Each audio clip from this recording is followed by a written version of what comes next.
তাজনুর শুনতে পাচ্ছেন নিশ্চয়ই, কোথায় কোথায় অভিযান হচ্ছে এবং অভিযানে কি মেরেছে এবং কাউকে কোনো জরিমানা গুনতে হয়েছে কিনা, কি জানতে পারলেন?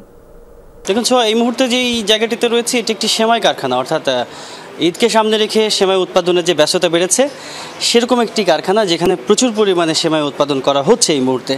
সেরকম একটি কারখানায় রয়েছে মূলত র্যাবের নেতৃত্বে যেই আভিযানিক দল আজকে অভিযান পরিচালনা করছে এটি তাদের দ্বিতীয় কারখানা। এর আগেও তারা একটি কারখানাতে গিয়েছিল। এখানে এসে যে বিষয়টি দেখা যাচ্ছে সেটি হচ্ছে সবচেয়ে গুরুত্বপূর্ণ যে ব্যাপারটি, অস্বাস্থ্যকর পরিবেশ। অর্থাৎ অটোমেটিক মেশিনে তৈরি না হলেও এখানে কারিগরদের হাতের মাধ্যমে যেই সেমাই উৎপাদন করা হচ্ছে এবং তার যেই প্রক্রিয়াগুলো রয়েছে, উৎপাদন প্রক্রিয়া থেকে শুরু করে একেবারে প্যাকেজিং পর্যন্ত পুরো প্রক্রিয়াটি আসলে একরকমের অস্বাস্থ্যকর পরিবেশ। এবং একই সঙ্গে এই সেমাইগুলো যেখানে শুকাতে দেওয়া হয়েছে সেই পরিবেশটিও ভীষণ রকম অস্বাস্থ্যকর। বিশেষ করে একটি আবদ্ধ ঘর, সেখানে কয়লার আগুন, তারপরে এই যে মাকড়সার জাল, একই সঙ্গে যারা এখানে কাজ করছে যে সমস্ত শ্রমিক, তাদের ভীষণ রকম অস্বাস্থ্যকর অবস্থা, সব মিলিয়ে ভীষণ অস্বাস্থ্যকর পরিবেশে এই সেমাই উৎপাদন করা হচ্ছে। এবং যেটি হচ্ছে যে এই ঈদকে সামনে রেখে যেহেতু সারা দেশে সেমাইয়ের ভীষণ রকম চাহিদা বাড়ে, সেই জন্য কিন্তু এই বিপুল পরিমাণে তারা উৎপাদন করছেন। তবে এরই মধ্যে একটি কারখানা থেকে